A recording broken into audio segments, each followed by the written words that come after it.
want to welcome you back to Philadelphia Administrator Guzman. Thank you so much for giving us time to talk today. Thank you. It's my pleasure to be here. Yeah. I think my first question is just, what do you, when you go on visits like this, what do you hope to hear from the businesses that you talk to? Specifically where we are now, predominantly Black and brown businesses. So what do you look to hear? What do you hope to hear? First and foremost, the SBA has scaled dramatically to support so many businesses during this time, but we know that inequities still exist. And so it's really important that I'm able to hear directly from small businesses to see how they've been able to access SBA's programs more recently, and then as well what's needed for them to continue to grow their businesses into the future and create jobs in communities. Awesome. Tell me kind of, the importance of these small businesses that you talk to. How important are they to kind of the future of the U.S. economy, given all that's happened? Yes. Well, during President Biden's first year in office, we experienced record economic growth, historic economic growth, and record job growth. And we know that small businesses are the backbone of the economy, and they create 2/3 of net new jobs and employ half the private workforce. Thankfully, there was also a small business boom during that first year in office, with 5.4 million new business applications and 20% higher than any year on record. And that's really fueled this great economic recovery. That's an important foundation on which we've been able to build. That economic growth, coupled with the financial relief that the SBA was able to distribute into communities across the country, $1.2 trillion strong in PPP and COVID EIDL and our other grant programs, that made a huge difference in giving small businesses the stability to withstand some of the challenges of the pandemic, as well as now the continued inflationary pressures, supply chain disruptions, and other challenges in workforce. And so, as we look towards the future and making sure that the businesses can continue to be resilient, it's important that we, ensure that we can meet them where they are with products and services that they need. SBA is the agency that focuses on trying to help more Americans achieve that American dream of business ownership successfully. And so giving them the critical success factors, capital to fund their businesses, and revenue growth opportunities, and advice and technical assistance to support them. What would you say to people who want to start it now, given the difficulties that you say, given the inflation, given the supply chain problems? What kind of things can people do now still to kind of tap into that entrepreneurial spirit? Yeah, and I've met with so many small businesses that started their businesses in late 2019 and 2020, and still have had success. There's still opportunities, to tap into the changing consumer behaviors and demands. There's opportunities to leverage some of the contracts and growth opportunities within the bipartisan infrastructure law.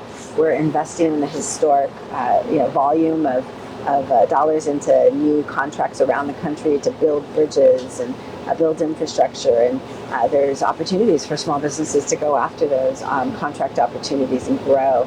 And so I think that, right now, as any time, is a great time to start a business, but you need to arm yourself with the skills to be successful, to get capital ready, to get digital ready in this new marketplace. And so that's what SBA is trying to do. If you were to tell somebody one thing to do right now if they were going to start a business, would it be to kind of prepare themselves to get capital and I think that, the most important thing is to make sure that you have a strong balance sheet. That means you need to be really strong at managing your financials, managing your supplier relationships, and managing customer relationships and marketing skills to reach them. And so you need a team around you of experts, and the SBA subsidizes that. We offer free counseling and resources to small businesses. What other efforts, is the SBA trying to do to bring more diverse small businesses into the fold, into the capital, so they can know about some of these resources?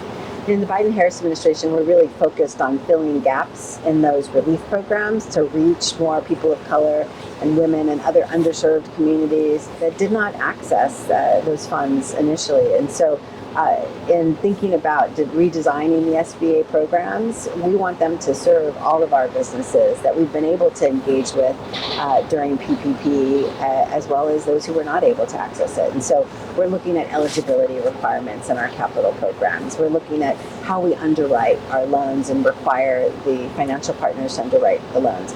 We're looking at expanding the number of partners on the ground so that we can have a better reach to especially people of color who are starting businesses at the highest rates. Women of color in particular are starting always at the top rates for the last 10 years. And so we need to make sure that we're helping to spur those startups and make sure that they can grow and actually create jobs and build revenues to drive our economy forward. Often with Hispanic communities, there's the language barrier too.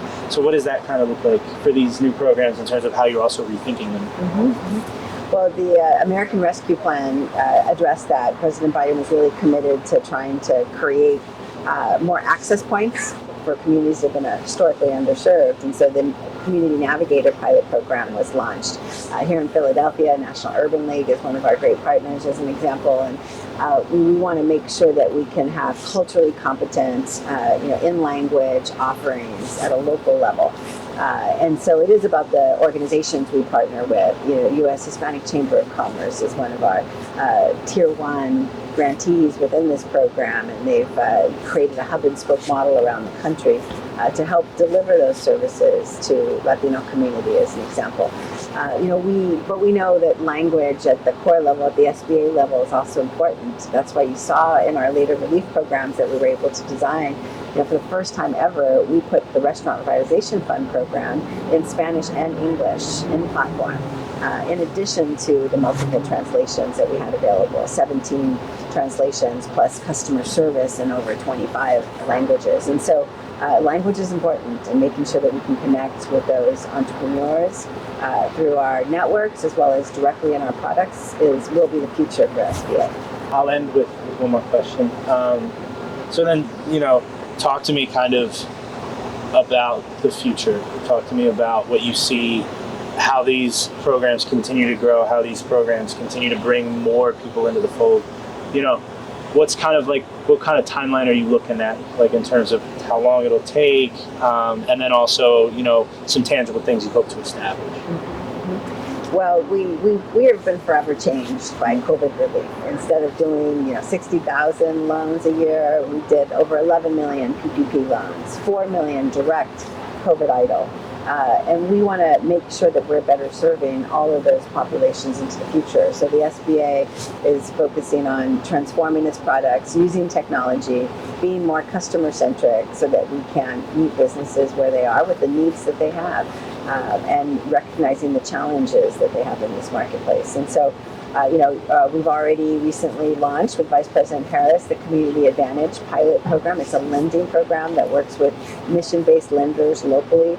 You can connect to these lenders through Lender Match. And so these are real tools that businesses can start using today to connect into the SBA. So I would just encourage businesses to go to sba.gov, connect with our local partners, use our Lender Match tools to start getting the funding and the resources that their businesses need.